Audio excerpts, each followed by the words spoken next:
So the Unicorn Den is a group of 6 girls, and for the past year, they've been participating as Cub Scouts with a Cub Scout pack. I will say that a nice part of it that everyone really likes is the part that is stated in their chant. They are the new girls creating the new thing. We get to participate with all the boys and do what they do in Boy Scouts. I want to be a Boy Scout because I think they do more skills that could be useful. I think I kind of got jealous of what my brother got to do in Boy Scouts. My daughter saw her big brother do all his stuff, and she wanted to do every bit of it. She wanted to build fires and carry a pocket knife and set up her own tent and carry her own pack, and she didn't want anybody to do it for her. She wanted to do it herself. And so I think that's what would be the main draw. I think that young women want to do everything on the same standing as young men. The Unicorn Den is a group of girls who never felt like they fit in very well with Girl Scout activities. Danelle Jacobs, mother of Ella Jacobs, led the troop separately from Girl Scouts as a companion council, a program loosely affiliated with the Boy Scouts. After about a year, Boy Scouts stepped in and shut down the council.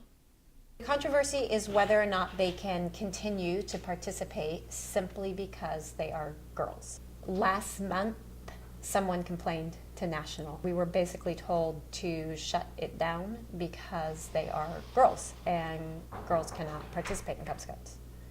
And we said no. As the Unicorn Den fights for equality in the Boy Scouts, traditionalists have begun to speak up against the issue, holding on to the core value of an all-boys club.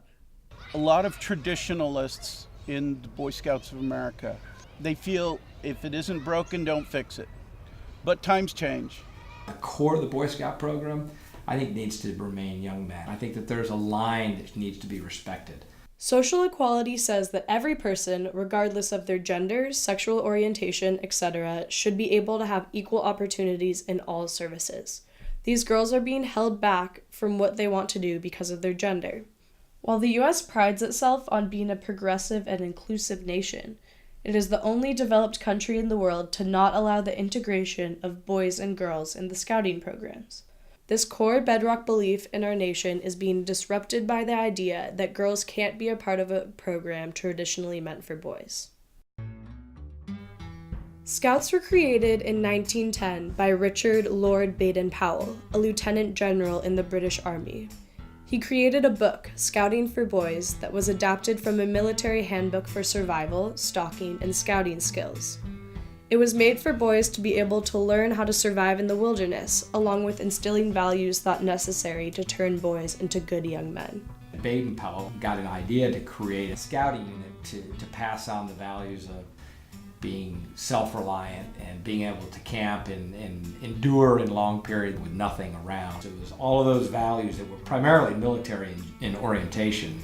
His desire was to replicate that for young men who weren't going to be preparing to go to war, but he thought it was a valuable program, so he put that together.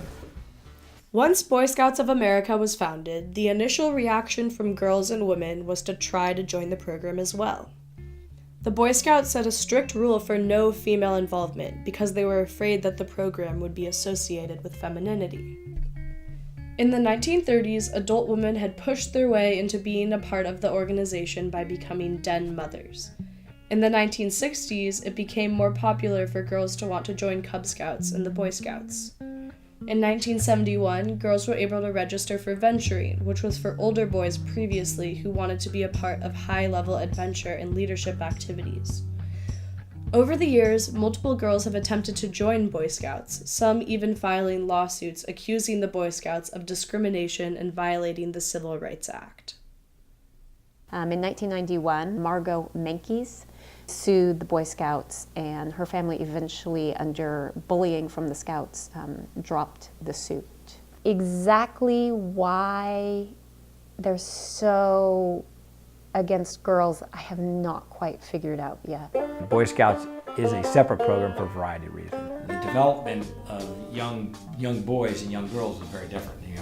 Girls are typically more advanced, more mature at earlier ages. The contrasts are fairly stark. I think if you were to introduce girls into Boy Scouts, I think you lose a lot of what makes Boy Scouts unique. Their mission statement talks about youth. It doesn't say boys. Their Scout executive recently came out as saying he thinks that every child should have access to Scouting's opportunities. Well, I don't know what he means by every child if he doesn't include girls in that. I don't mind saying that a lot of young boys find their sea legs, if you will, in Boy Scouts. They're often quirky. They're trying to figure out who they are in life. They're trying to become young men. I think that having girls in the program would be a distraction at a hormonal level because let's face it, young men and Boy Scouts are not immune to that. There's going to be a lot of people who say, oh no, you can't have Boy Scouts and Girl Scouts together because, teenagers and hormones, oh, that'll never work.